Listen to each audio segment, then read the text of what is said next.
para pegiat zakat, infak, sedekah dan wakaf, para pecinta ibadah harta di sisi Allah, dan para perindu surga melalui amil, pelaksana, pengelola, dan juga mereka yang mendapatkan amanah sebagai nazir dalam konteks wakaf yang dimuliakan Allah.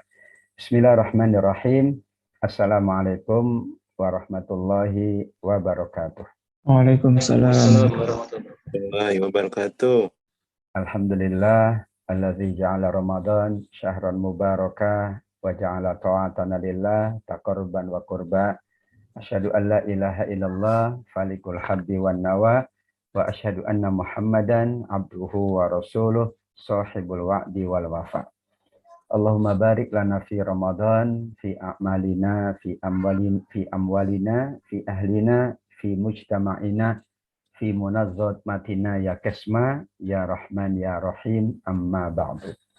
Alhamdulillah kita selalu bersyukur kehadirat Allah, tidak hanya karena kita menjalankan puasa Ramadan, tidak hanya karena kita menjalankan qiyamul lail Ramadan, tidak hanya karena kita menjalankan i'tikaf di hari-hari terakhir Ramadan, tapi lebih dari itu kita termasuk yang diberikan amanah untuk mengelola dana umat melalui program zakat, infak, sedekah dan wakaf. Mudah-mudahan semakin banyak kontribusi kita, semakin besar pula pulangannya, nilainya dan pahalanya di sisi Allah. Amin ya rabbal alamin.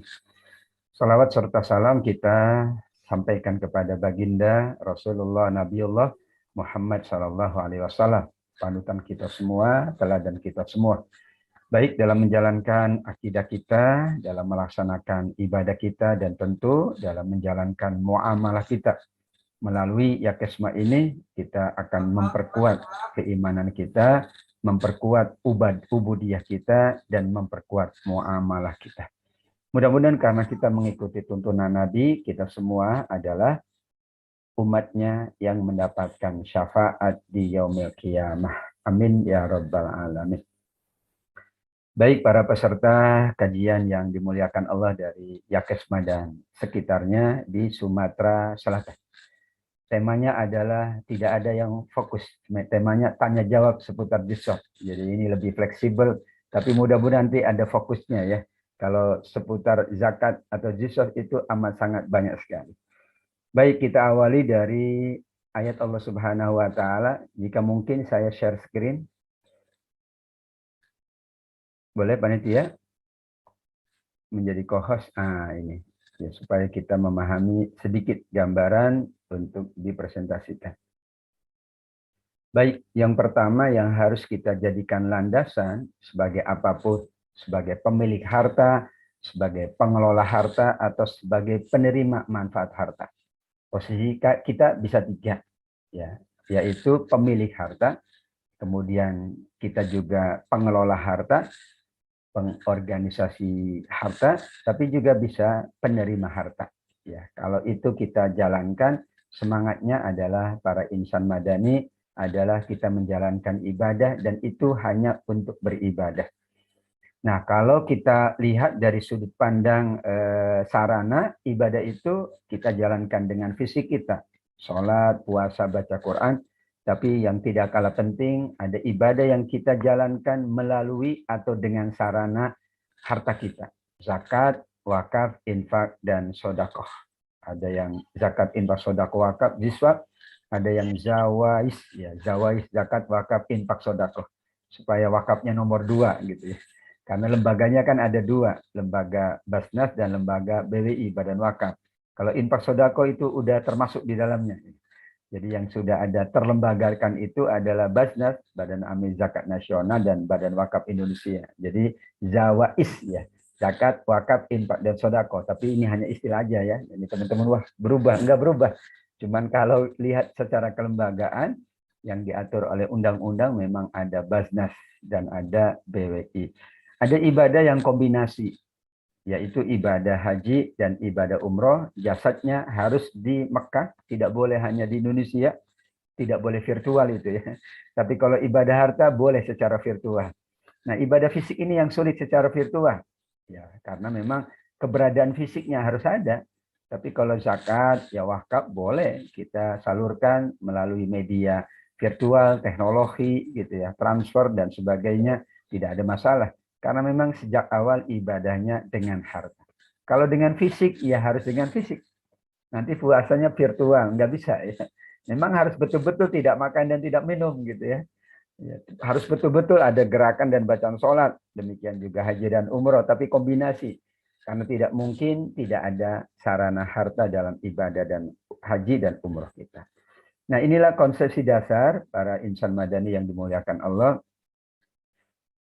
Konsepsi harta itu harus dipahami bukan hanya oleh kita para amil atau dalam wakaf para nazir. Tapi para pemilik harta juga harus memahami konsepsi harta. Kalau dia tidak paham, berat menunaikan zakat, berat pula memberikan infak sodako dan wakaf. Maka pemilik harta wajib memahami Al-Anbiya 105 dan juga hadis Nabi Imam Ahmad. Yaitu bahwa sesungguhnya kita adalah para pewaris dunia ini. Banyak orang tidak mau punya harta, alasannya pertanyaannya nanti lama. Padahal pertanyaan itu banyak atau lama, sedikit atau sebentar, itu tergantung jawaban. Kalau jawabannya baik, jawabannya bagus, ya disetujui, aman. Meskipun pertanyaan 100, kalau jawabannya betul semua, ya 100. Meskipun pertanyaannya 1, kalau jawabannya ngawur, ya salah. Gitu. Dari mana harta ini? Dan untuk apa? Cuma 2 saja. Bukan masalah 2 atau 3 atau banyak. Persoalannya adalah mampu nggak kita menjawab. Kalau menjawab aman, pemilik harta menjawab aman, sebagai amil juga aman, mustahik juga akan ditanya. Jangan dianggap mustahik itu nggak ditanya. Dia setelah nerima nggak ditanya. Allah juga nanya, untuk apa kamu mendapatkan harta zakat dari para muzaki atau badannya, atau mendapatkan mauquf alaihi, ya manfaat dari wakaf, juga ada pertanyaan. Nah, karenanya kita juga memahami yang kedua, bahwa harta ini adalah bisa jadi sarana, bisa juga menjadi tujuan. Karena memang nikmal malis soleh lil mar'is soleh. Ada seorang sahabat namanya Amru. Dia diperintah oleh Nabi untuk ya mendapatkan harta lah. Saat itu ada sebuah peperangan, dia diminta. Dan dia baru saja mu'allaf. Maka kata dia, Nabi, aku di sini bukan untuk dapat harta. Aku tulus ingin mendapatkan kebaikan dari Allah dan darimu. Maka kata Nabi, ya Amru, ni'mal malu soleh lil mari soleh. Kalau kamu baik dan berharta, itu jauh lebih baik dari baik tidak berharta. Karena kalau harta di tangan para amil, di tangan para muzaki, para wakif, para mustahik, dan para mauquf alaih yang baik, para nazir, maka pasti digunakan untuk kebaikan. Yang problem itu kan, hartanya di tangan orang tidak baik. Maka pasti digunakan untuk ketidakbaikan. Nah, inilah pentingnya memahami konsepsi harta. Karenanya, untuk konsepsi agung ini dibutuhkan pengelola atau perantara. Ya, memang kita sangat yakin undang-undang yang diterbitkan itu, apakah tentang zakat atau tentang wakaf, memang sarananya adalah untuk memastikan bahwa sarana dan tujuan dari ibadah harta itu memang tepat sasaran. Tidak ada menyalahi syariat, tidak juga menyalahi konstitusi atau peraturan yang berlaku. Maka inilah yang harus dipahami oleh para pemilik harta. Dipahami pula oleh para mustahik dan para mauquf alaihi. Termasuk tentu para amil dan para nazir. Tapi posisi amil dan nazir ini posisi yang sangat strategis, ya, agar tadi betul-betul harta yang baik dari orang-orang baik itu juga didapatkannya oleh orang-orang baik dan untuk kebaikan. Meskipun tentu relatif ya kebaikan. Saya ngasih ke siapa nih gitu ya. Baik nggak dia? Memang relatif. Tapi kalau kita bicara konsepsi secara makro, memang demikian. Kalau nggak ada harta yang baik di tangan orang baik, nggak ada masjid. Kalau nggak ada wakaf, nggak ada itu ya. Pondok saya, Pondok Gontor. Ada Universitas Islam Indonesia, ada Al-Azhar, itu nggak mungkin. Ada masjid di Sumatera Selatan, itu yakinlah skemanya skema wakaf. Maka inilah yang kita harus dudukkan terlebih dahulu, bagaimana kita memahami bahwa ini agung ibadah harta itu.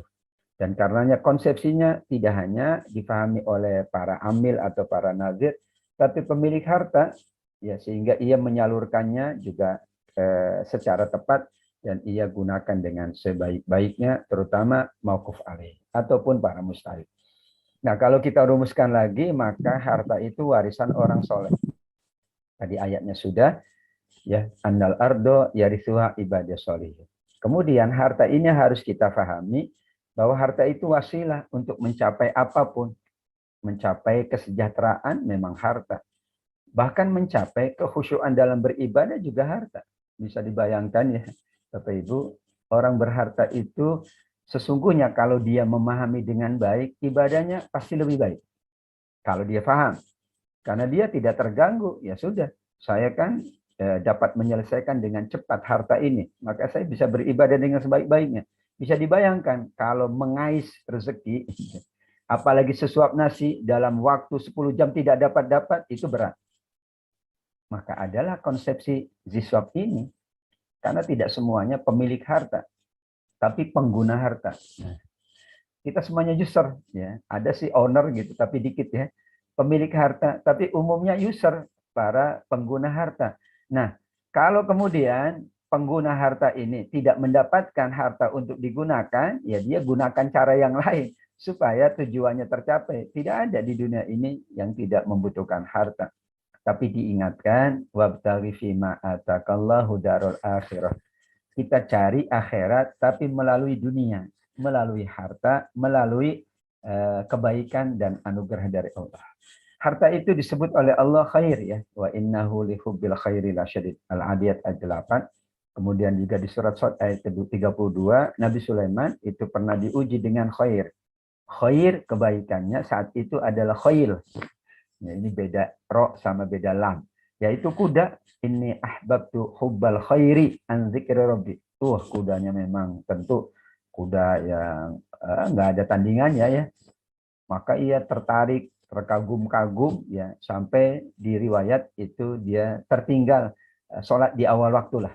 Ada yang mengatakan sholat asar, ada yang mengatakan sholat, yang penting ibadah tertinggal. Karena saking senangnya, saking cintanya kepada khailnya, kudanya, yaitu khair yang menjadi kebaikannya. Masya Allah.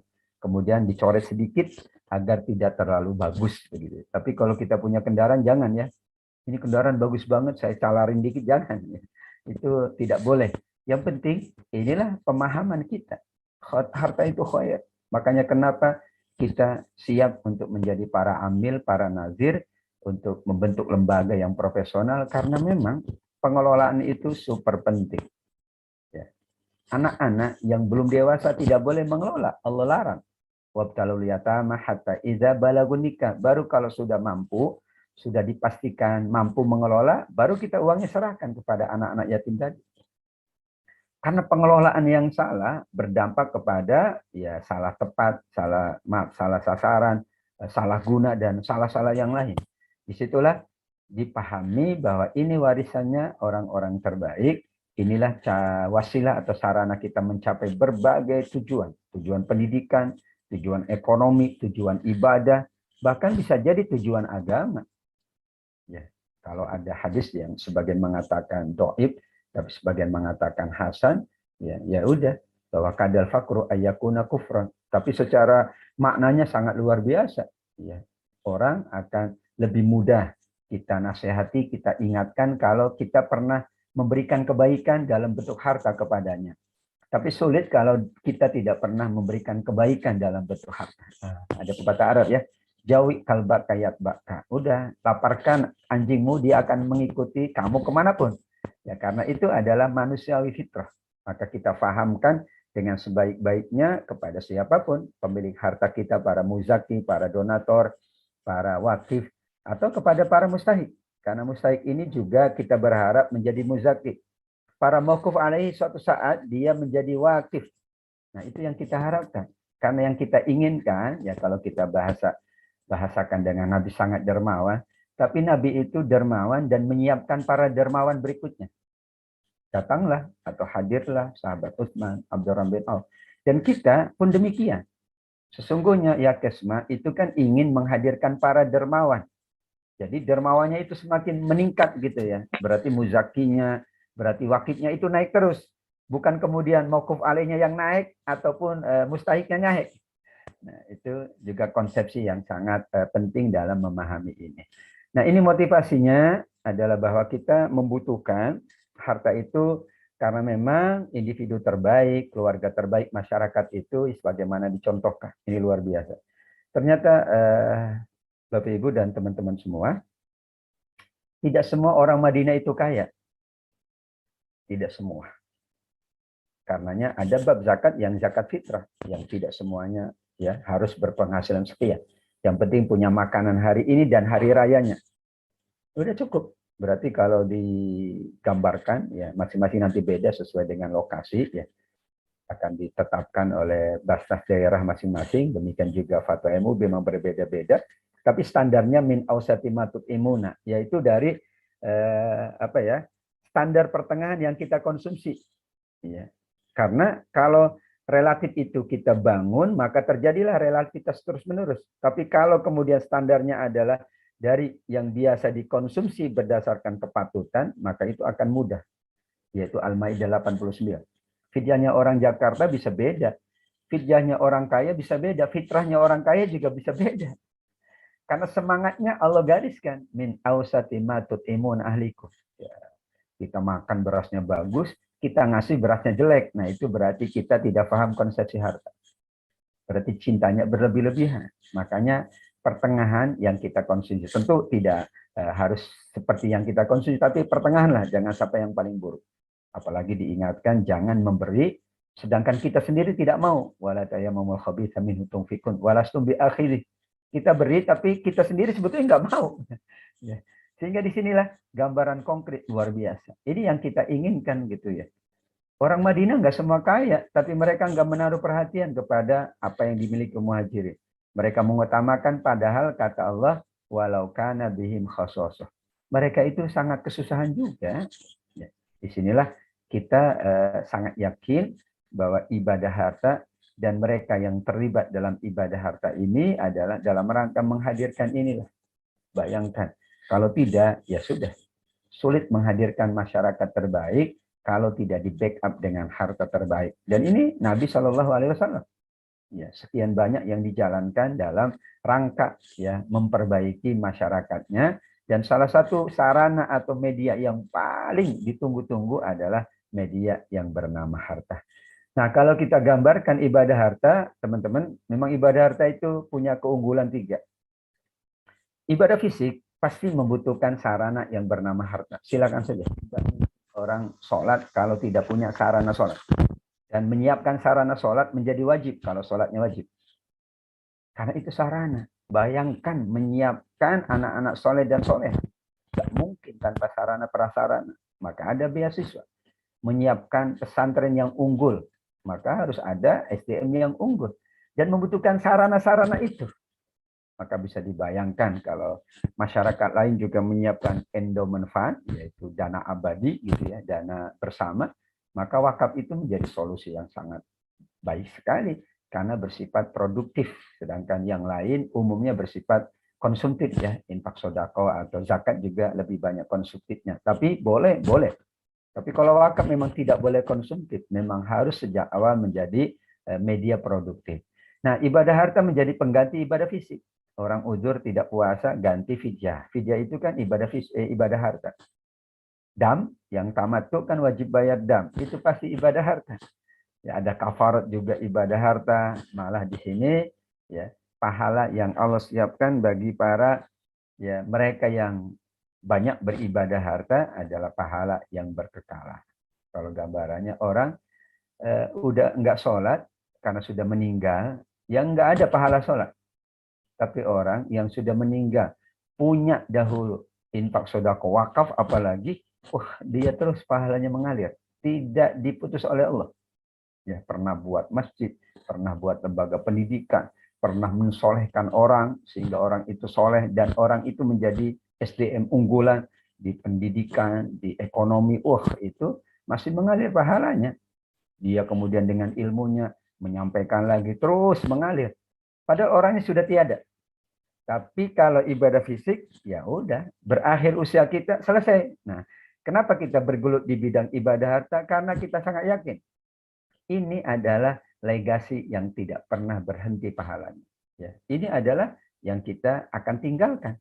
Ibadah fisik, sholat, ya, baca Quran. Ketika kita nggak baca, ya selesai. Tapi kalau kita menyiapkan mushaf, ya kita terus mengalir pahalanya. Subhanallah ya. Kita berharap tentu kita semua, tentu para insan madani dapat memanfaatkan dengan baik. Nah, ibadah harta juga menjadi solusi musibah dan kematian. Ya, musibah itu paling besar hilangnya keberkahan, kata Imam Ghazali. Bukan berkurangnya ya rizki atau dananya. Tapi kalau enggak ada keberkahan, itu musibah. Wala taj'al musibatana fi dinina wala taj'al dunya akbar hammina wala mablagha ilmina. Jadi kalau enggak ada keberkahan, udah hilang itu musibah terbesar. Tapi nanti ada musibah terbesar namanya musibatun nar, neraka. Makanya meskipun dengan setengah biji korma. Nah di sini banyak disebut kata sodakoh kan? Ya, dari awal tadi sodakoh. Nanti juga ibadah zakat juga sodakoh. Innama sodakotul lil fuqara khud min amwalin sodakoh. Jadi dalam bahasa Al-Quran, kata sodakoh itu tidak mutlak artinya sedekah secara bahasa kita. Tapi sodakoh bisa artinya zakat, bisa artinya infak, bisa artinya wakaf. Kalau Imam Nawawi memahami sodakoh jariyah itu wakaf dalam hadis Imam Muslim. Jadi ketika kita baca sodakoh, jangan kemudian, ini sedekah yang biasa. Enggak. Bisa zakat, bisa infak, bisa wakaf. Innama shadaqatu lil fuqara. Itu sepakat para ulama tafsir, maksudnya adalah zakat. Jadi ketika Allah menyebutkan ini, Nabi juga menyebutkan, kita bayangannya ziswab. Jadi empat-empatnya ada. Zakat, infak, sedekah, dan wakaf. Atau zawais, zakat, wakaf. Jadi jangan, ini sedekah. Enggak, zakat juga termasuk. Ini akan memadamkan murka Allah, tidak akan mengurangi harta, selalu bertambah. Demikian juga supaya tidak menyesal. Masya Allah. Tadi kita sampaikan sedikit bahwa ibadah harta itu fleksibel. Fleksibel waktunya pula. Tidak banyak syarat dan rukun yang mengikatnya. Beda dengan ibadah fisik. Makanya terjadilah ijtihad dalam ibadah harta. Orang mencari hartanya saja, ya caranya macam-macam profesinya. Tadi ada ya online sekarang gitu ya, macam-macam. Lah kalau sholat dan ibadah fisik itu kan sulit kita cari gitu ya. Karena keadaannya memang tidak mungkin terjadi perubahan-perubahan. Ya paling tadi ya ada keringanan, duduk, ya pakai masker dan sebagainya, jaga jarak. Tapi kan itu sedikit. Tapi ibadah harta. Dulu nggak ada profesi, sekarang ada profesi. Karena dulu hanya ada pekebun petani. Baru di zaman Umar yang berprofesi itu dikasih gaji, penghasilan bulanan. Ya, itu pun para tentara awalnya. Terus berkembang. Ini kan terus ya kita pahami secara penguatan-penguatan literasi kita. Karena memang namanya juga harta. Orang nyarinya aja macam-macam sekarang. Emang dulu ada konsultan? Nggak ada konsultan. Dokter yang dapat penghasilan karena ilmunya nggak ada dulu. Sekarang kan beragam. Ya kalau tidak, bagaimana? Karena ada fatwa ini tahun 2003 ya. Ya memang zakat penghasilan. Sekarang cara orang berniaga tijarah macam-macam. Sewa menyewa macam-macam. Pegadaian juga berkembang. Ya Allah, jadi kalau kita nggak mengikuti, ya kita hanya paham, ya misalnya pertanian hanya padi doang. Padahal di Arab nggak ada padi kan begitu ya. Saya pernah itu ke salah satu tempat. Oh itu mahal ya di puncak. Jadi nanam bunga, tapi satu tangkai bunga itu harganya bisa jutaan itu. Tapi tidak mau bayar zakat, alasannya ini kan bunga, bukan makanan pokok, bukan padi. Ya Allah, itu bisa. Kalau tidak mau pakai pertanian, ya udahlah kan dijual, ya udah pakai perdagangan lah, penghasilan saya bilang. Sulit amat gitu ya. Lah, yang ditanam itu mah satu tangkai 1 juta. Ada ikan yang harganya juga jutaan, bayangkan. Jadi kalau dia menanam atau jual beli ikan, gitu, ikan hias yang mahal, kan tidak ada di zaman Nabi. Justru kenapa dulu ada ya orang-orang yang murtad itu gara-garanya tidak mau bayar zakat, tapi sholat doang. Makanya kan Abu Bakar bahasa kitanya 100 hari pertamanya itu Yaitu menghadapi orang-orang yang sholat doang nggak mau bayar zakat. Wallahi la uqatilanna. Kira-kira gitu. Wih, itu nggak mudah. Alasan mereka, zakat kan wajib kepada Nabi. Kalau Nabi udah wafat, nggak wajib dong. Ini sama dengan begitu. Perkembangan yang terjadi dalam ekonomi, bisnis itu tidak dijadikan alat kita memahami konsepsi harta. Tapi malah menggugurkan ibadah harta. Karenanya di sini, fa'as-sodaq. Karena fleksibel. Coba, ini contoh aja andaian. Kalau orang dikasih waktu lagi oleh Allah umur gitu, dia mati tapi ditambah 1 menit. Yang cuma bisa kasih sodako doang. Klik pakai handphonenya. Sholat, dia butuh tempat, dia butuh ya menutup aurat, macam-macam. Lama gitu ya, wudhu dulu. Kalau nggak ada tayamum, nggak mungkin. Sholat juga 5 menit itu buru-buru. Ya. Tapi infak sodako, klik aja, sudah selesai. Wakaf juga sama. Ini andai saja. Jadi kenapa dia minta fa'as sodako? Karena memang mudah dapat dijalankan. Nah, kalau itu kemudahan, jangan kemudian kita persulit ya. Tetapi tentu ada nanti komponen-komponen dan peraturan yang berlaku. Ada naungan di hari kiamat. Dan jangan sampai menyesal. Tadi Al-Qur'annya jangan menyesal, hadisnya jangan menyesal. Baru udah mau meninggal atau bahkan sudah sakaratul maut, baru dia ini untuk fulan, ini fulan. Padahal kalau kita meninggal, harta kita bukan milik kita, tapi milik ahli waris kita. Ya, syukur kalau ahli waris kita juga ahli sodako, ahli zakat, dan ahli infak, ahli wakaf. Kalau enggak, ya sudah. Kita tidak mendapatkan aliran pahala. Begitulah gambaran ringkas. Kita masuk kepada beberapa teknis. Nah ini kalau kita rumuskan, memang ibadah harta ada 4. Zakat nanti dibagi 2. Ya, kemudian ada infak sodako. Insya Allah tidak banyak orang mempermasalahkan infak sodako. Yang mungkin adalah pada zakat dan infak. Ya, tapi sekarang sudah clear dengan Undang-Undang Wakaf juga 2004 sehingga sudah clear semuanya. Ya, hukumnya yang wajib memang cuma 1, yang lain semuanya sunnah. Jenisnya tadi ada 2, zakat itu fitrah dan harta. Kalau infak ya harta, kalau sodako itu lebih umum, senyum aja sodako. Ini menyampaikan kalimat baik, mengajak orang bersodako, berinfak, berzakat itu juga sodako. Nah, teman-teman ambil kan. Ya, mengirim pamflet, mengirim apa brosur-brosur, itu juga sodako itu. Sodakonya ngirim pamflet, brosur-brosur ya ke berbagai instansi. Itu sodako. Ya, jadi lebih umum. Kalau infak kan ya lebih kepada harta. Ya, hal-hal yang sifatnya fisik tidak masuk kategori sesuai dengan hadis Nabi wal kalimat thayyibatu sodako. Jadi lebih luas lagi. Nah, wakaf itu bisa harta, tapi umumnya untuk manfaat jangka panjang. Karena kemanfaatan ini yang akan dihitung. Ya. Jadi bukan zatnya, bukan bendanya, kemanfaatannya. Ya. Ini kita memang di Badan Wakaf Indonesia itu banyak yang bertanya, ya kalau wakafnya musab kan nanti rusak. Kalau wakafnya ambulan kan nanti rusak. Ya Allah, semua yang ada di dunia ini, kullu man 'alaiha fan, rusak semuanya, binasa. Tanah aja kalau ada gempa, bencana, ya hilang, bergeser gitu seperti yang terjadi beberapa waktu yang lalu di Palu itu kan banyak tanah bergeser. Hilang. Jadi yang dimaksud adalah sebagaimana hadis Umar, yaitu nilainya. Nilai itu nggak akan berakhir. Ada orang yang pernah wakaf keramik ke masjid, keramiknya mau diganti nggak mau. Kenapa? Nanti hilang sawar. Enggak hilang. Karena keramiknya kalau nggak diganti itu menyakiti orang, bisa rusak, kaki bisa ya luka karena udah pada pecah-pecah kan begitu. Nah itulah makanya manfaat yang dihitung, yang dinilai, yaitu ya tahan aslinya, habis aslaha watasodak ya. Kemudian disedekahkan hasilnya sama rotah, memang hasilnya kemanfaatan, makanya produktif tadi.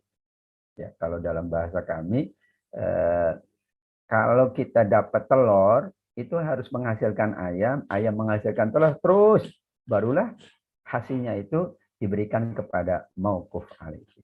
8 asnaf, infak itu lebih fakir miskin, sedekah lebih umum lagi, dan wakaf lebih umum sama. Ada waktu yaitu haul 1 tahun, kecuali nanti ada pertanian, tentu karena ada pertanian atau perkebunan lah. Yang memang umumnya ada yang 2 kali, 3 kali panen gitu ya. Nanti disesuaikan. Sedangkan infak itu bebas, nggak pakai waktu, wakaf juga sama. Nah, zakat memang ada nisab dan ada kadar. Nisab itu ya jelas 85 gram emas, kadarnya 2,5. Kecuali nanti yang padi itu 10%, kalau dengan air hujan 5%, rikas itu 20% misalnya. Itu kan kadarnya sudah ditetapkan. Nisabnya juga 85 gram emas, kalau fidya tentu 2,7 liter, ya nanti dikonversi ke nilai. Nah, ketika dikonversi itu terjadi perubahan-perubahan karena memang keadaan. Dan harganya memang berbeda antara satu masyarakat dengan masyarakat yang lain. Saya pernah ke Amerika, itu teman-teman di sana ya minta, Ustaz, udah nisabnya itu pakai ini aja, pakai rupiah. Pada dapatnya dolar. Saya bilang tetap pakai dolar. Tapi kan gede banget jadinya, $10 itu jadi sekian. Ya nggak apa-apa. Orang begitu ketetapannya. Yang pendapatan kita dan di mana kita tinggal. Puasa aja gitu. Jangan sahurnya pakai waktu Indonesia Barat, bukanya pakai waktu Indonesia Timur, kan 2 jam lebih awal. Itu namanya kita cari celah untuk tidak sesuai dengan tuntunan. Sunnah bebas, infak, sedekah, wakaf juga bebas ya, tidak ada. Nah ini kalau zakat memang secara nilai boleh habis ya untuk konsumsi yang paling umum karena fuqara masakin itu. Tapi boleh juga dikelola nanti agar fakir miskin itu lebih berdaya. Makanya dulu ada, ini belajar dari hadis Bukhari. Ya, ada 3 orang yang terperangkap dalam gua. Salah satunya itu matur, yaitu ia punya pekerja sebelum waktunya diberikan upah, pekerja itu udah pulang. Dia tunggu, tapi dia tidak biarkan. Dia jadikan modal untuk investasi. Ketika pekerjanya datang, dia berikan ya upahnya sekaligus hasil investasinya. Nah, jadi boleh, iya. Kan berarti dia perkuat lagi. Dan begitulah. Kalau wakaf jelas tidak boleh hilang, tidak boleh dijual, ya, tidak boleh diwariskan. Itu menjadi ya kepemilikan umat. Tapi kemanfaatannya itulah yang kemudian menjadi investasi dari wakaf atau produktivitas wakaf. Sifatnya memang konsumtif, zakat itu konsumtif dan produktif. Kalau infak boleh ya. Zakat juga ada beberapa saran untuk produktif, tetapi tetap yang utama konsumtif ya. Karena urutannya fuqara masakin. Ini yang harus kita pertimbangkan, fuqara masakin. Kalau mau produktif betul-betul memang diwakaf. Jadi dalam tanda kutip orang berwakaf itu udah terpenuhi semua. Jadi ada dana yang dia katakan dalam tanda kutip nganggur gitu ya, nggak dipakai. Ya, karenanya ada nanti wakaf kontemporer. Ya misalnya dalam gerakan wakaf uang ya nasional itu oleh Bapak Presiden kan demikian. Bahwa nanti itu boleh orang berwakaf dalam jeda waktu 5 tahun. Baru nanti ia boleh lanjut atau berhenti sampai di situ. Ada di BWI Wakaf Kalisa ya, Wakaf Peduli Indonesia. Itu juga ada yang 1 tahun. Ya, nanti silakan karena nanti manfaatnya yang dihitung gitu, keuntungannya. Ya, modal tetap pasti kembali. Makanya wakaf itu luar biasa, enggak boleh habis. Justru dari 5M bagaimana jadi 10M. Nah, sehingga 5M itu adalah mauquf alaihi, kemudian juga ada hak nazir yaitu 10%. Kalau dalam zakat kan 12% ya. Sehingga disinilah bagian-bagian yang sudah diatur oleh undang-undang. Itu aja istihad aturannya. Tetapi itulah yang sesuai dengan kaidah-kaidah yang berlaku. Maka disinilah kita perlu memahami dengan seksama. Nah kemudian zakat ini kita khususkan karena memang yang paling banyak fikihnya fikih zakat dengan wakaf. Fikih infak sedekah itu kita katakan lebih ini ya, lebih tidak banyak atau lebih clear lah gitu ya. Memang ada 2 tadi, yaitu zakat nafs atau kita sebut dengan zakat fitrah. Nah inilah memang diwajibkan untuk semuanya, yaitu sesuai dengan bahan pokok makanan daerah setempat. Karenanya berbeda-beda. Saat itu memang pakai sok ya karena timbangannya begitu. Ya itu mungkin 2,7 ya ini ya 2,5 atau 2,7 liter ya salah, 2,5 kilogram atau 2,7 gram juga kilogram maaf. Artinya di sini batasan-batasannya ada karena memang kemampuan-kemampuan yang zakat fitrah itu tidak sama. Nah, tentu yang paling banyak adalah zakat mal. Nah, zakat mal ini adalah zakat yang semuanya ada, kan semuanya mal. Kalau kita bahas surat At-Taubah 103, khudh min amwalihim. Khudh min amwalihim. Ambil dari harta-harta mereka. Nah, sekarang manusia dapat harta dari apa? Usahanya macam-macam. Kalau dulu dapat hartanya itu dari kebun, ya kan? Dari korma. Lihat sekarang jualannya bukan jualan korma, jualan gorengan gitu ya. Jualan macam-macam, baju-baju gitu keren-keren gitu. Nah, gimana sih sekarang? Ada profesi tertentu dan sebagainya, Masya Allah. Kan khud min amwalihim, dari harta mereka. Makanya semakin bertambah cara manusia mendapatkan harta, semakin bertambah pula objek dari zakat ini. Karena semua usaha kan yang dijalankan, kecuali tidak diusahakan. Rumah tempat tinggal ya nggak kena, karena memang tidak diusahakan. Tapi kalau diusahakan memang begitu. Makanya zakat penghasilan itu zakat hasil usaha. Dia mendapatkan rezeki dari Allah karena usahanya. Nah, disinilah tentu ya kita memahami bahwa karena kata mal itu umum, semua jenis harta, yaitu orang berusaha mendapatkan harta, maka layak dan wajib dia membayarkan zakatnya. Nah, ini zakat mal demikian, ya, itu dikembangkan sekarang dengan zakat profesi. Ya, memang sudah melalui berbagai macam pandangan-pandangan dan kemudian peraturan dan dirujuk dari kitab fikih zakat. Nah, karenanya secara ringkas ada beberapa objek zakat, emas, perak, dan logam. Ya, dulu kan emas perak, sekarang ada logam mulia. Ya, insya Allah logamnya mulia kalau dijakatin ya. Kalau enggak tidak kurang mulia gitu. Malah tambah mulia kalau dizakat. Kan logamnya bagus, namanya logam mulia. Logam apapun jenisnya ya, tentu perhiasan permata itu masuk kategorinya, dan ada nisab dan ada haul. Nisab itu ada batas atau minimal kepemilikan jumlahnya, haul itu adalah batas waktu 1 tahun. Kemudian atas uang ya ada surat berharga, deposito ya, kemudian ada sukuk ya, ada saham dan sebagainya. Iya, karena ini disetarakan dengan zakat atas uang, atas tunai. Dan tentu ada nisab dan ada haul ya, seperti mana di Kementerian Agama otomatis para pegawainya sudah diambil zakatnya, yaitu pertimbangannya memang mereka sudah mampu, tentu golongan tertentu nanti ada hitungan-hitungannya. Zakat perniagaan ya, ada haul dan nisab. Nah, ini pertanian, perkebunan, dan kehutanan memang tidak ada karena ya disebutkannya dengan panen. Ya, kalau tidak mau bayar zakat, ya udah panennya sekali setahun. Tapi kan panen itu malah orang pengennya 1 tahun 3 kali, di kampung saya mau 3 kali, mau 2 kali karena bagus misalnya irigasi atau pengairannya. Ya sudah, kita ikuti saja lah. Peternakan demikian, ada jumlahnya yang ditetapkan, dan kemudian juga ada nisab dan ada haulnya. Pertambangan, ya ini hasil usaha pertambangan, ya itu dikenakan nisab dan haul. Perindustrian juga sama. Ya, sekarang tentu sekian banyak ya usaha yang bergerak di bidang produksi dan bidang jasa. Sekarang ada jasa online, ada mungkin sekarang malah para YouTuber, para ini juga pernah disampaikan oleh MUI bagaimana ini para YouTuber ini penghasilannya banyak, asalkan tentu kontennya konten yang bagus gitu ya, jangan konten yang nggak bagus misalnya. Ini kan berkembang lagi dan sebagainya banyak lah. Dan sekarang kan kreatif industrinya, udah kreatif banget. Dulu kan dalam tanda kutip ya itu aja gitu ya, orang bikin baju doang. Sekarang yang dibikin bukan baju. Ini bagaimana dengan teman-teman yang bergerak di dunia media ya virtual, itu kan asetnya luar biasa itu. Semua orang ini dengan era COVID semuanya kan online. Bayangkan usaha di bidang itu luar biasa. Ya, kalau tidak, maka kita akan berhenti pada hal-hal yang sifatnya masa lalu. Pada kita sudah berkembang di masa 4.0, bahkan mau 5.0. Kemudian ini zakat pendapatan jasa atau penghasilan, dan demikian juga ada rizkasnya. Ini berbeda, tentu temuan gitu ya, di jalan nemu gitu.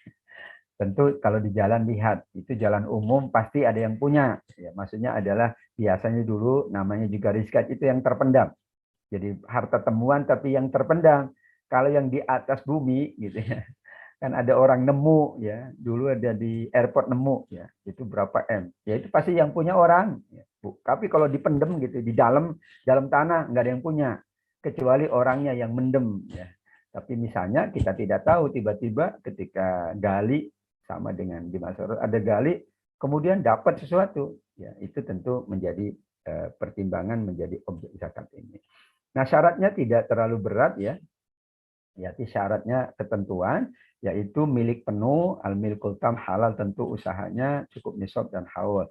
Ya, tapi pertanian, perkebunan, kehutanan dan sejenisnya termasuk jasa ya, itu beda lagi ya. Sedangkan syarat zakat fitrah tentu hidup di bulan Ramadan ya, meskipun bayi baru lahir atau orang yang pensiun sekalipun. Yang penting, yang ketiga, kebutuhan pokok untuk malam itu dan besok hari raya terpenuhi. Maka ini juga pertimbangannya adalah pertimbangan makan dan minum. Karena memang kebutuhannya untuk tukmatan lil masakin, yaitu mereka berbahagia di hari raya. Kan puasanya haram. Bayangkan haram puasa, nggak ada makanan. Itu kan sedih banget. Karenanya memang semuanya wajib dikenakan. Tanpa terkecuali penghasilan tidak menjadi ya catatan atau syarat. Karenanya ada yang mengatakan zakat fitrah ini latihan zakat. Karena nanti ada zakat yang lebih besar lagi tentu sesuai dengan kepemilikannya. Ya tinggal 2,5% tentu dari sekian M beda dengan dari sekian juta dan sebagainya. Dan kita sangat yakin zakat itu menyucikan dan membersihkan dari dua hal, dari sifat dan dari haknya orang fakir miskin. Maaf, bukan dari penghasilan yang haram, nggak bisa mensucikan itu.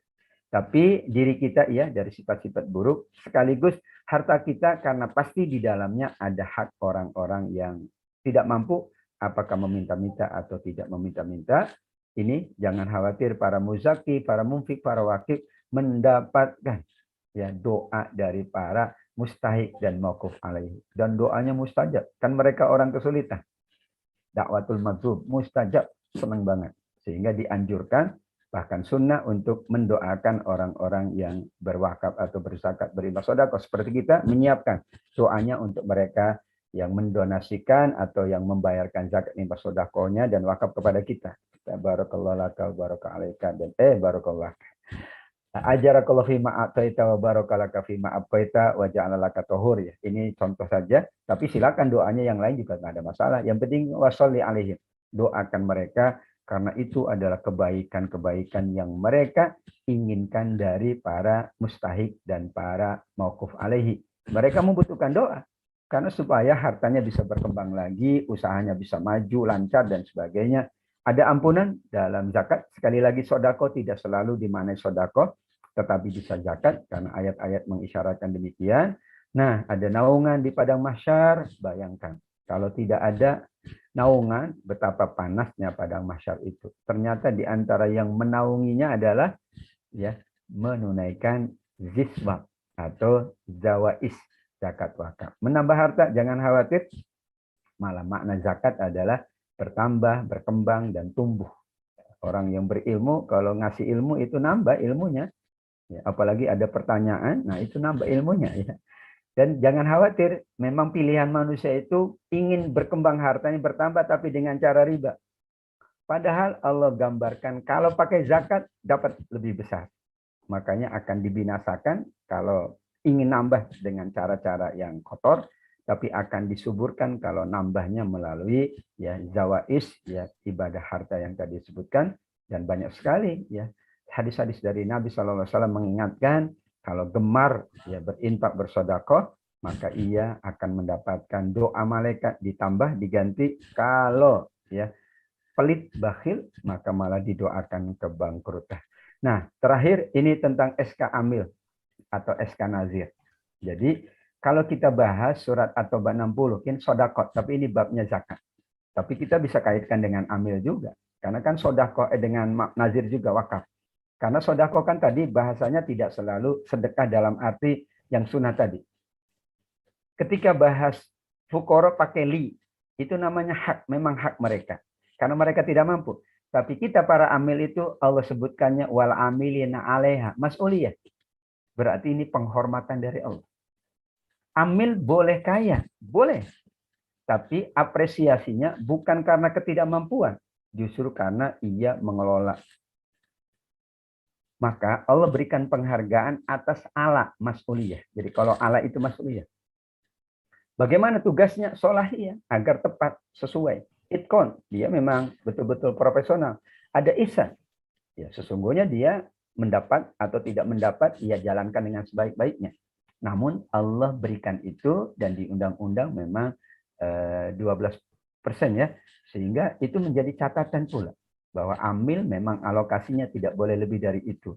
Itu saja sudah menjadi apresiasi yang sangat besar.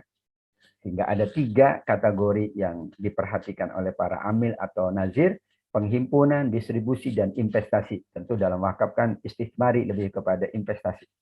Maka di sini atas 3 bidang tugas yang mulia itu, maka Allah sebutkan di Al-Quran langsung. SK-nya langsung dari Allah, bayangkan. Ya, tapi ditambah dengan SK dari yang lain ya. Jangan, saya SK dari Allah, nggak boleh juga. Gitu. Ini mentang-mentang semuanya SK dari Allah. Ntar dulu. Ya. Karena ada pertimbangan-pertimbangan kemaslahatan yang lain. Maka menjadi amil itu, ya dalam tanda kutip, bukan karena kasihan, tapi justru mereka adalah karena memang menjalankan tugas dari Allah yang sangat agung. Ya, dan ini ya, bahkan disetarakan pula oleh para pejuang di jalan Allah. Karena mereka memang memastikan bahwa dana itu dikelola dengan baik, amil dan nazir, profesional, dan kemudian kemanfaatan. Jadi profesionalitas dalam Zisab itu adalah kemanfaatan. Jadi kalau memberikan banyak manfaat itu profesional. Di samping tentu ya secara administrasi ada, itu bukan bidang saya. Tapi kalau banyak memberikan manfaat itu profesional. Tapi kalau tidak memberikan manfaat, nah itu berarti kurang profesional. Ya, segitu aja gitu ya, nggak berkembang ya berarti kan manfaatnya berkurang. Semakin berkembang semakin banyak manfaat. Kalau manfaatnya banyak ya dia berarti memberikan manfaat yang lebih banyak lagi, semakin profesional. Ya boleh nanti dipertimbangkan ya, yaitu dilihat lama bekerja atau jenis pekerjaannya ya, sehingga profesionalitasnya terbangun. Dan memang begitulah sebagaimana sebuah perusahaan sepertinya atau lembaga-lembaga laba gitu, lembaga profit. Meskipun kita bukan lembaga profit, non-profit, atau nirlaba, tapi tetap saja acuan-acuan manajerial memang dipastikan supaya itu mendapat sesuai dengan haknya. Luar biasa. Ya, Nabi Yusuf itu amil pertama di zamannya, karena beliau yang mengolek sekaligus beliau menjaga. Kemudian beliau ya 7 tahun berikutnya, itu ya, semua masyarakat Mesir saat itu tersejahterakan. Jadi Nabi Yusuf jadi amilnya, bayangkan. Jadi antum semua itu para amil memang seperti Nabi Yusuf. Ya karena harus dikelola. Mustahik ini kalau tidak memahami ya udah bisa mubazir. Bahkan bisa untuk kegunaan yang tidak penting, yang tidak pokok lah. Demikian juga pemilik harta harus dituntun dan diedukasi dengan baik. Seorang amil seperti Al-Ghazi, Masya Allah. Kata Imam Mujahid, hartanya ia korbankan. Karena mungkin ada beberapa dana, waktu, dan tenaga agar setiap jengkal kepemilikan itu memang milik kita semuanya, milik mereka yang membutuhkan. Maka untuk itulah apresiasi kepada amil amat sangat besar. Jadi bukan karena amil itu layak dikasihani, tapi itu adalah penghargaan dan apresiasi dari Allah. Ya, kalau itu sebuah apresiasi, ya tentu menjadi catatan yang sangat besar, insya Allah. Dan kita di sini ya sebagai amil, sebagai pengelola, tentu kita berharap bahwa kontribusi kita adalah kontribusi yang sangat besar agar terjadi ya pengelolaan harta dalam konteks ibadah zawais yang terbaik ya. Dan tentu para amil yang mengingatkan, yang memposter, yang men-share ya, kemudian memperhatikan, mempertimbangkan, menghitung, dan pokoknya lah bekerja untuk kebaikan itu layak diapresiasi banyak oleh Allah, dan tentu ya pertimbangan negara tadi memang demikian, dan juga oleh masyarakat semuanya. Sukses untuk kita semuanya para insan madani, khususnya di Sumatera Selatan. Saya sangat yakin insya Allah kita semua berharap ya berkembang dari waktu ke waktu, dan peningkatan dari capaian itu adalah peningkatan kebaikan dan kesejahteraan untuk semuanya. Insya Allah demikian sedikit gambaran ringkas. Tentu mungkin ada beberapa hal yang perlu kita diskusikan. Saya persilahkan. Akhirul kalam saya kembalikan ke Pak moderator kita. Mohon maaf apabila ada khilaf. Saya akhiri dengan pantun, boleh ya? Ini supaya tidak ini. Tapi nggak ada yang ngantuk sepertinya ya. Boleh Ustaz, boleh Ustaz. Intan memakai baju putih, cukup sekian dan terima kasih. Itu aja. Assalamualaikum warahmatullahi wabarakatuh. Waalaikumsalam warahmatullahi wabarakatuh. Alhamdulillah, Masya Allah, 1 jam ilmu suwan yang insya Allah yakin kami bermanfaat bagi para pendengar, dan kami pun demikian. Sudah ada pertanyaan masuk Ustaz? Izin kami bacakan satu dulu. Pertama,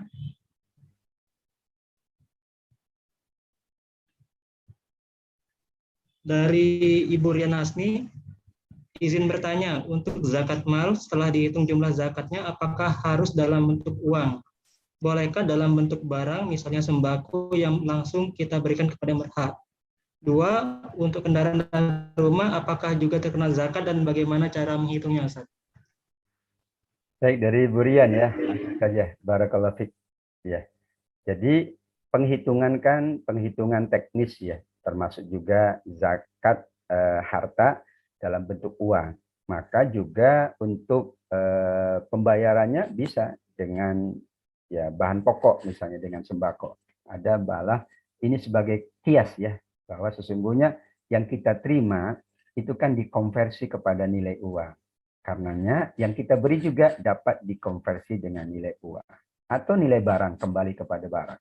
Kalau dulu ya zakatnya barang, makanya diberikannya barang. Misalnya zakat sembako, ya udah padinya sekian, ya berikan kepada orang juga dalam bentuk sembako. Karena sekarang ya bahwa keadaan sudah berbeda dan memang kita memiliki harta dalam jumlah tertentu, misalnya di tabungan dan sebagainya, maka itu kan bentuknya uang. Namun ada kalanya kita menginginkan agar masyarakat itu betul-betul memanfaatkannya untuk kebutuhan pokok, maka ada para muzaki atau para amil yang menyiapkannya dalam bentuk barang, dalam sembako. Kenapa? Supaya mereka juga memahami para mustahik bahwa alokasi yang diinginkan oleh muzaki atau oleh amil adalah memang untuk kebutuhan pokok. Karena kadang-kadang dikasih uang, ya jumlahnya lumayan, itu bukannya untuk kebutuhan pokok, beli handphonenya lebih mahal dari muzaki atau dari amilnya. Lah, ini pernah gitu ya. Ini gimana? Amilnya itu biasa saja handphonenya, ini mustahik handphonenya luar biasa.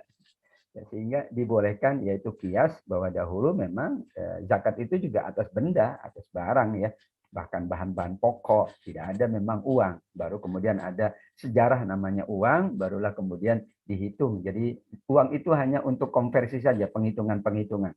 Sebagaimana zakat fitrah memang bahan pokok, tapi dihitung yaitu dikiaskan dengan uang, tentu nggak ada masalah. Misalnya tadi 2,7 ya udah dikonversi ke uang berapa.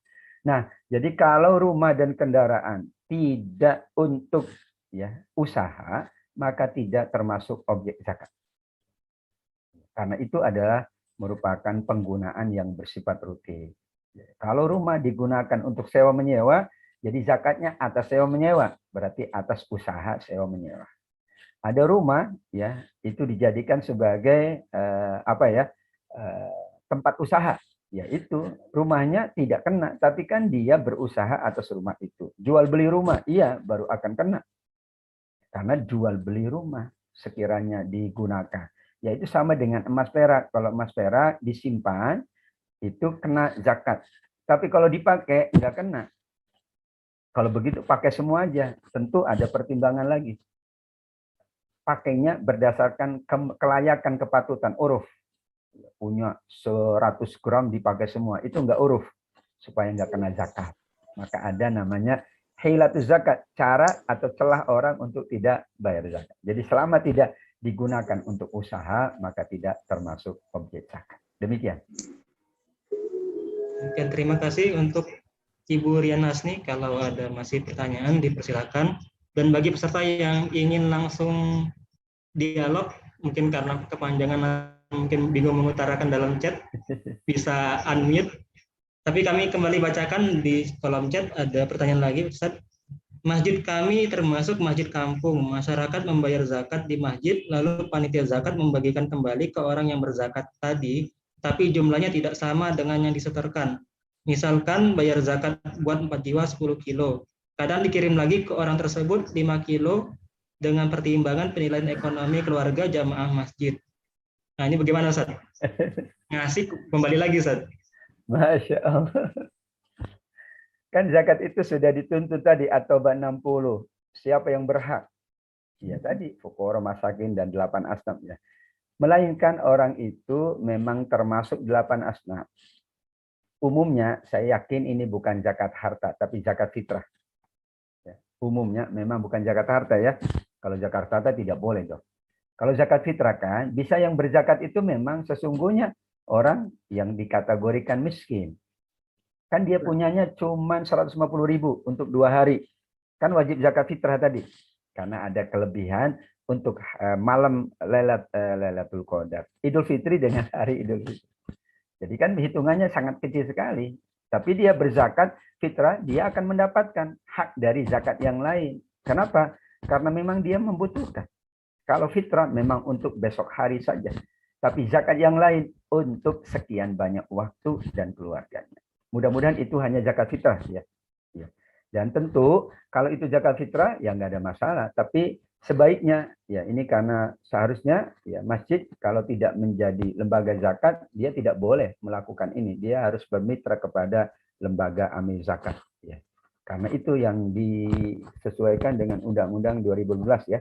Sehingga ya kita berharap semua yayasan atau masjid ya dia boleh menjadi mitra atau agen ya, menjadi OPZ atau UPZ silakan saja. Tapi kan nanti ada induknya. Sehingga nanti ini yang dikhawatirkan seperti itu ya.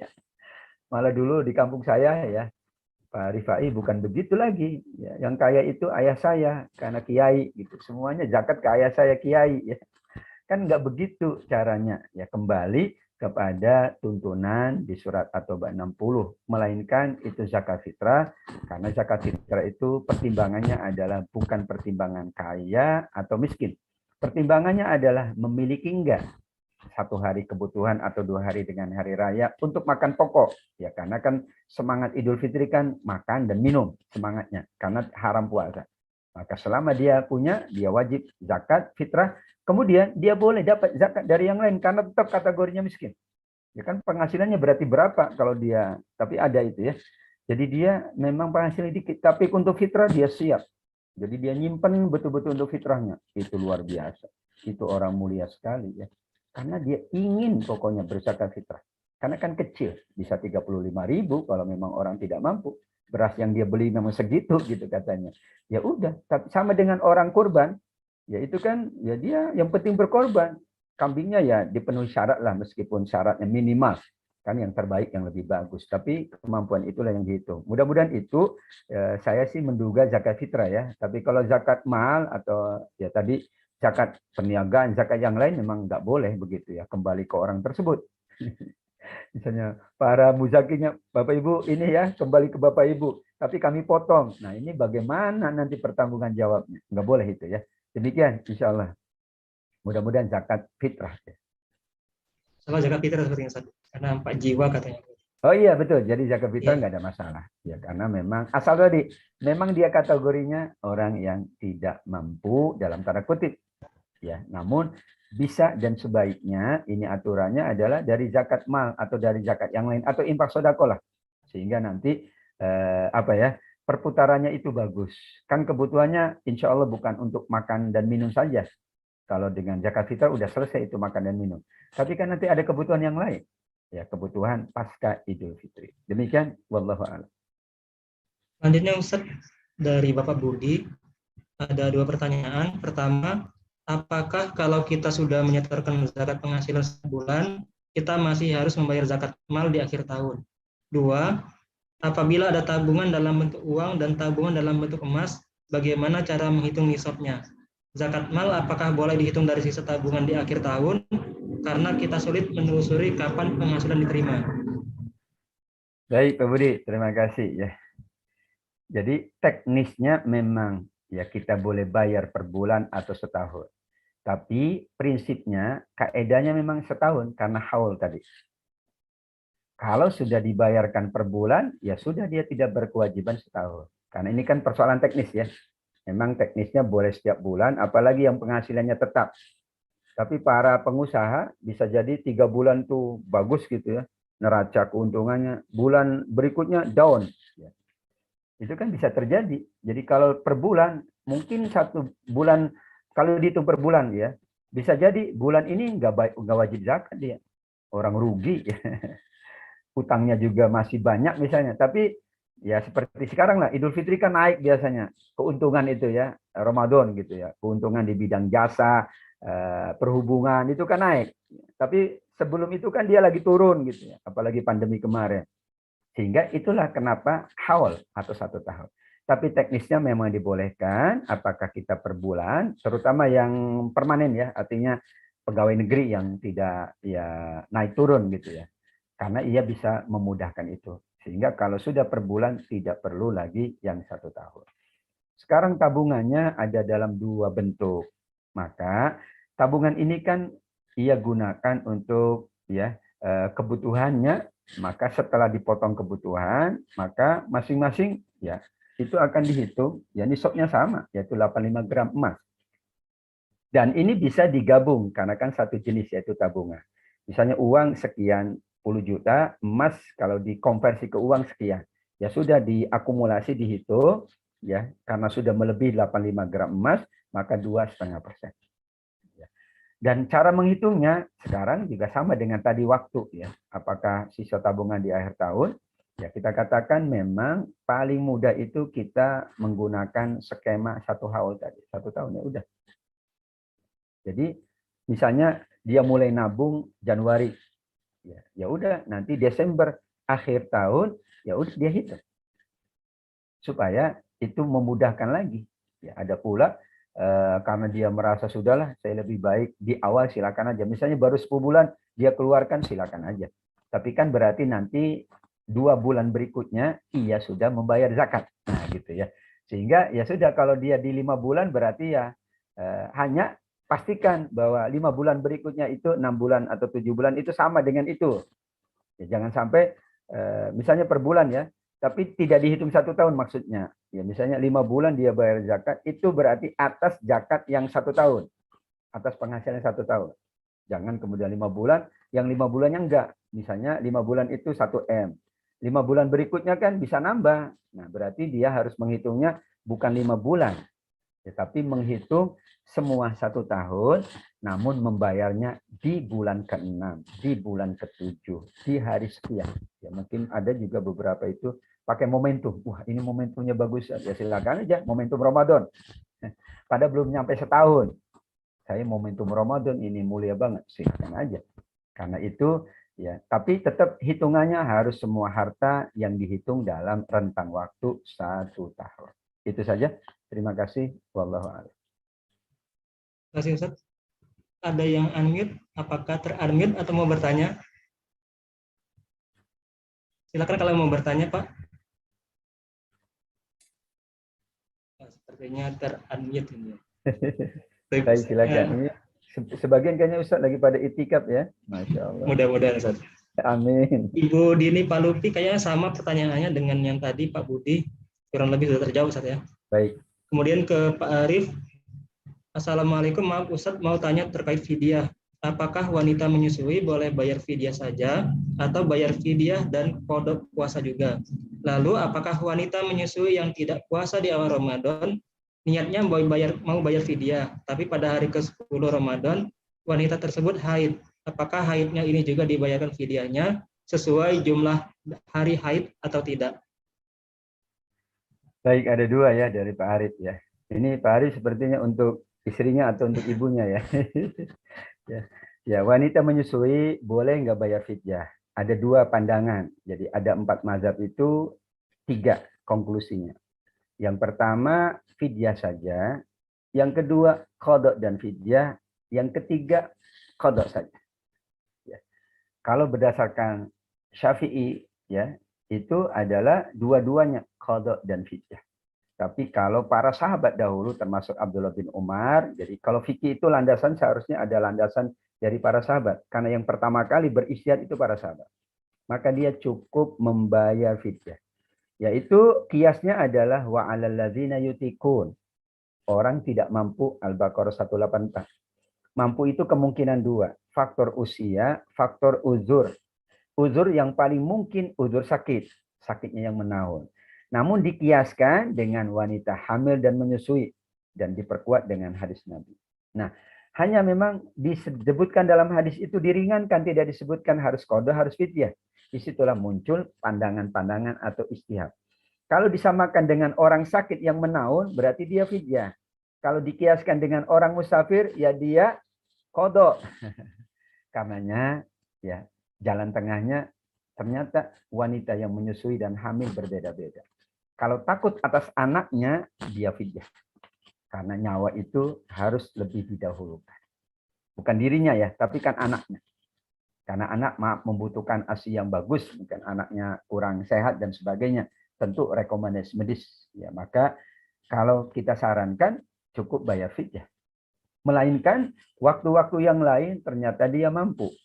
Ya, misalnya pertimbangan dokter, insya Allah ibu ini aman Bu. Ya, karena ada yang orang yang kerap hamil, kerap menyusui.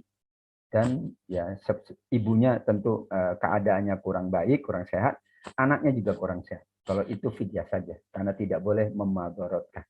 Nah, kemudian kalau tidak puasa di awal Ramadan karena tadi ya menyusui, kemudian niat bayar fidyah, tapi pada hari ke-10 berarti kan 10 hari haid. Ya. Apakah fidyah? Nah, haid itu kan adalah sesuatu yang bersifat siklus bulanan, ya, yang itu berbeda dengan menyusui dan hamil. Maka hitungannya berarti berapa fidyahnya ketika wanita itu menyusui dan tidak mau mengganti. Kemudian haidnya sisanya dia qada di hari-hari yang lain. Karena memang keadaannya beda. Namun ada pandangan yang dua-duanya digabungkan.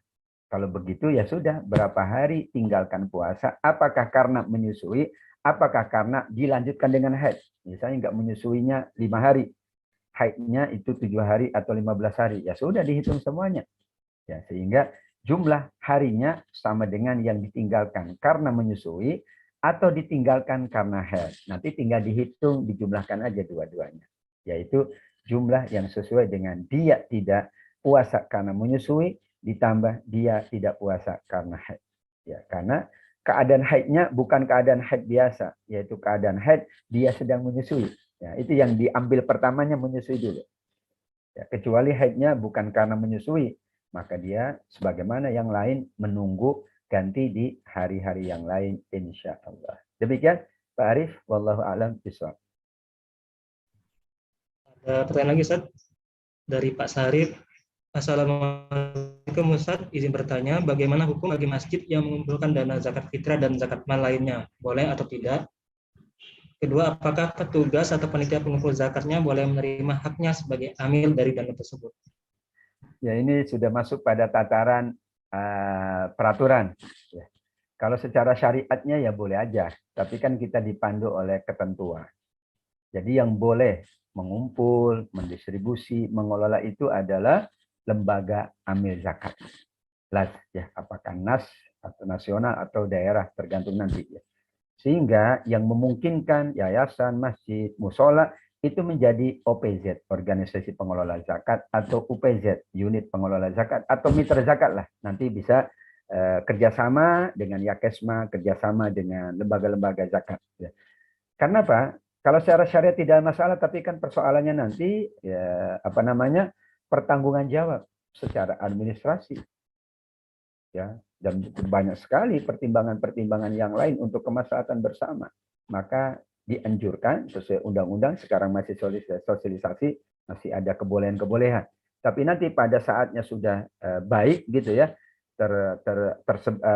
terliterasi, tersosialisasi baik undang-undang zakat itu, maka tidak boleh. Karena nanti ada aturan yang mengikat. Untuk itu masih ada peluang, yaitu ya sebagai amil zakat, lembaga amil zakat, atau bermitra atau bersinergi. Ya, Basa sendiri punya UPZ kan, atau mempersilahkan masjid atau lembaga yayasan menjadi UPZ-nya. Kita pula di Yakesma juga ada, maka lebih baik begitu. Nah, bagaimana amil yang yayasan atau masjidnya? Ya, nanti yang penting kan antara dua itu tidak boleh lebih dari 12%. Jadi misalnya Yakesma dengan Masjid A, ya sudah.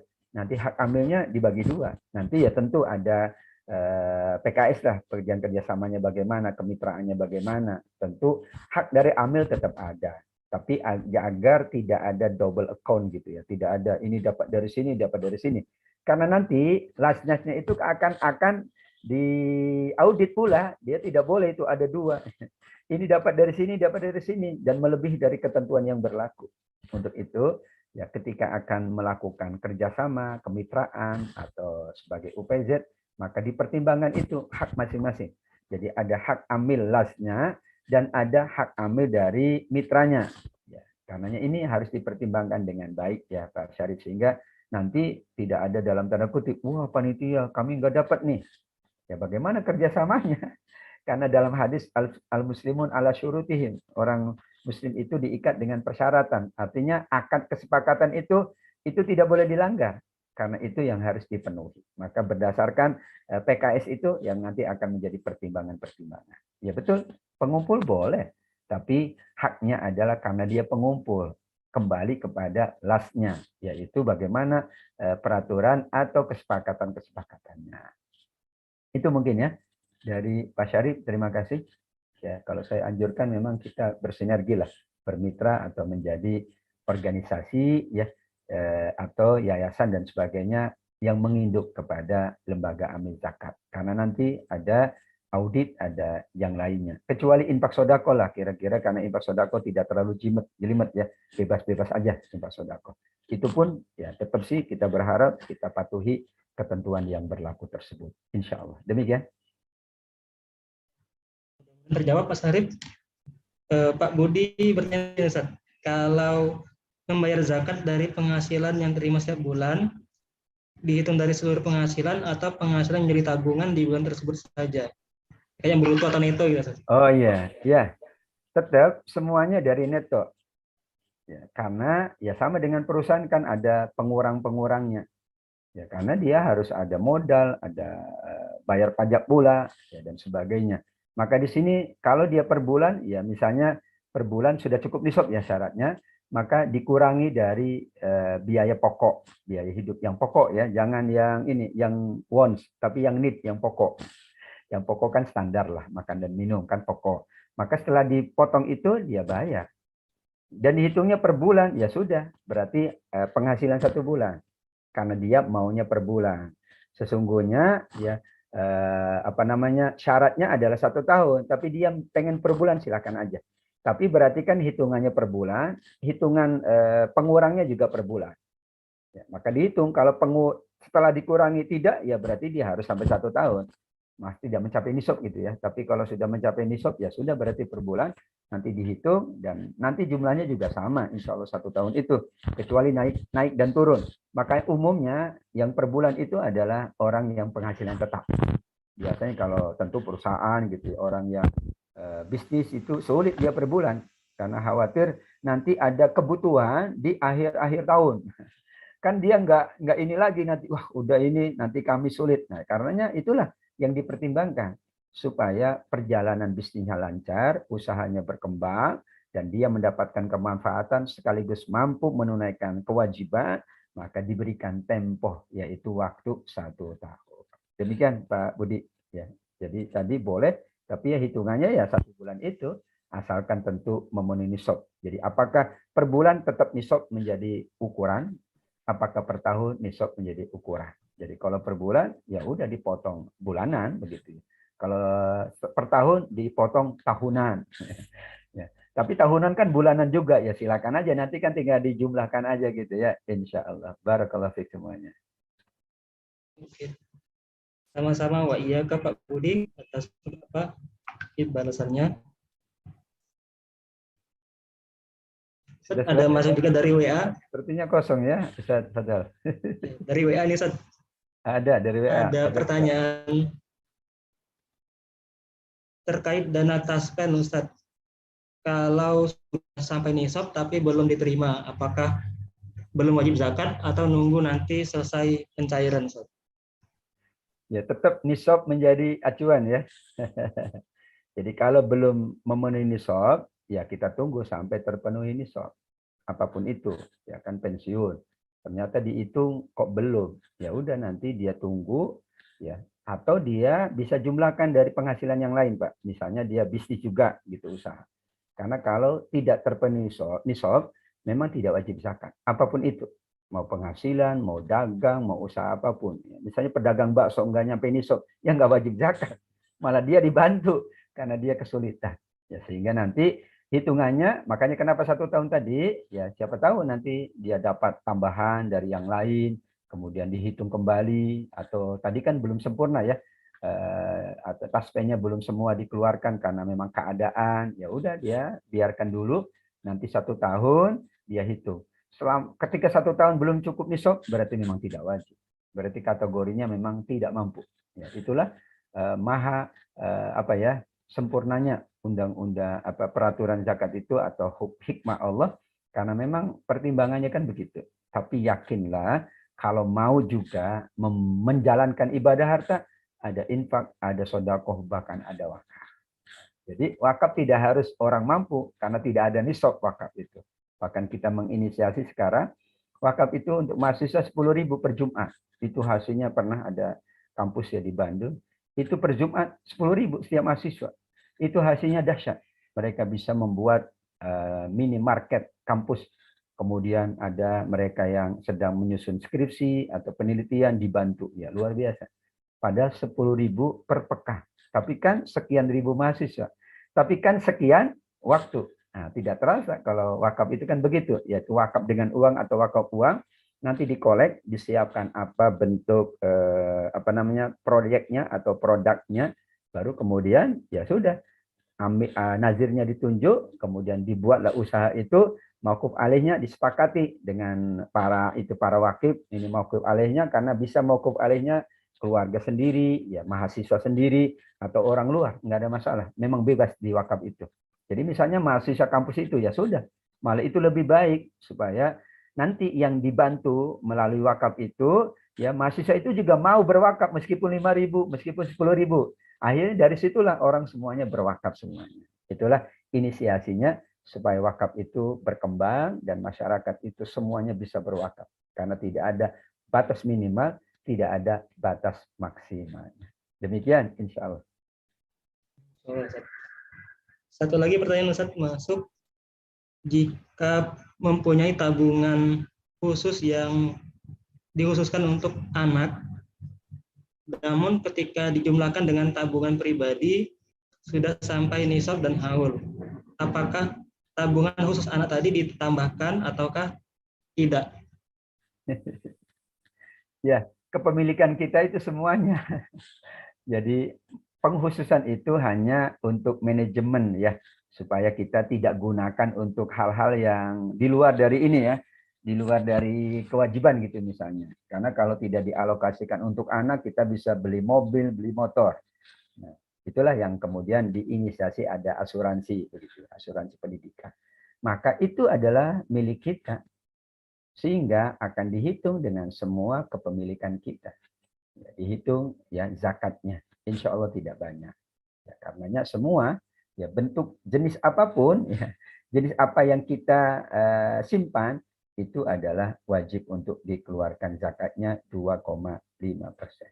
Ya, karena itu kan hanya strategi kita agar dana itu tidak digunakan. Biasanya gitu, saya juga gitu ya, supaya nggak dipakai sama yang lain gitu, untuk kebutuhan yang lain yang kadang-kadang tidak primer bahkan tidak sekunder gitu ya, sehingga kita menyiapkan dana untuk pendidikan. Namun karena itu adalah juga termasuk objek zakat, maka kita tunaikan zakatnya, tentu nanti digabung dengan tabungan-tabungan yang lainnya. Demikian insya Allah sepertinya sudah cukup. Alhamdulillah luar biasa ini para pesertanya aktif, dan mudah-mudahan aktifnya ini tidak hanya aktif bertanya, setelah ini aktif untuk mendermawankan manusia.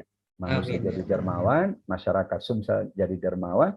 Saya pernah ke Sumsel juga dalam acara wakaf itu dengan Bapak Gubernur ya, di rumah universitas apa itu?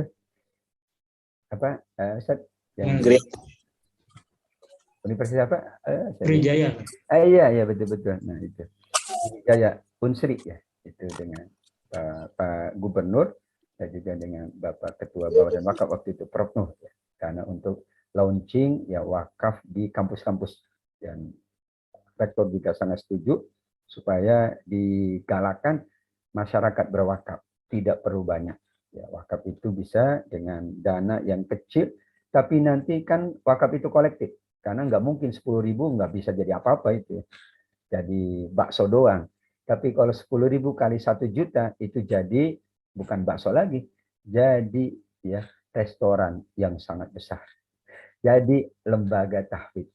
Jadi rumah ya tahfidz dan sebagainya. Itu yang harus disiapkan oleh kita semuanya. Ya kita berharap untuk ada legasi-legasi kita, insya Allah melalui Yakesma ini ada pula ya, capaian-capaian terus meningkat karena capaian itu adalah berbanding lurus dengan profesionalitas kita. Namun semangat kita adalah memang ingin memberikan kebaikan kepada masyarakat dan mengajak masyarakat juga menjadi dermawan lagi khususnya di bulan Ramadan ini. Jazakumullah khair kepada seluruh pengurusnya yang ada di wilayah Sumsel dari berbagai kota juga sepertinya Ustaz ya yang hadir. Ya, Alhamdulillah. Alhamdulillah saya juga sangat berbahagia bisa bersilaturahim. Sekarang online, mudah-mudahan bisa silaturahim secara offline ya, insya Allah. Barakallahu fikum semuanya. Ilaliko. Wassalamualaikum warahmatullahi wabarakatuh. Waalaikumsalam warahmatullahi wabarakatuh. Terakhir Ustaz diminta untuk apa slide-nya nanti bisa di-share Ustaz. Oh baik. Nanti ke panitia ya. Ya Ustaz, siap. Ke Ibu Neni boleh Ustaz. Oh baik ke Ibu Neni insyaallah. Alhamdulillah sudah jam 11 lewat. Mudah-mudahan pertanyaan tadi terjawab semua. Pun nanti kalau belum ada yang terjawab bisa disampaikan lewat admin Yakesma Sumsel. Nanti diteruskan ke Dewan Syariah Yakesma, mudah-mudahan bisa membantu pertanyaan Bapak Ibu yang belum sempat terjawab atau nanti mungkin ke depan ada pertanyaan lagi yang mungkin belum tersampaikan di sini bisa kami sampaikan nanti ke Dewan Syariah kami. Dan tak lupa juga kami ingatkan kembali di bulan Ramadan ini bagi yang belum berzakat fitrah Yakesma tidak hanya di Sumatera Selatan, alhamdulillah Yakesma sudah berada di hampir di seluruh provinsi. Alhamdulillah. Mudah-mudahan bisa memfasilitasi Bapak Ibu sekalian untuk berzakat dan berwakaf juga. Karena di Yakesma ada program unggulan wakaf untuk Universitas Islam ya Ustaz ya. Iya. Yang hari ini masih sekolah tinggi, mudah-mudahan nanti dengan wakaf Bapak Ibu sekalian bisa menjadi Universitas Islam dan meluas kebaikannya karena juga ada juga mendapatkan beasiswa dari donatur Yakesma.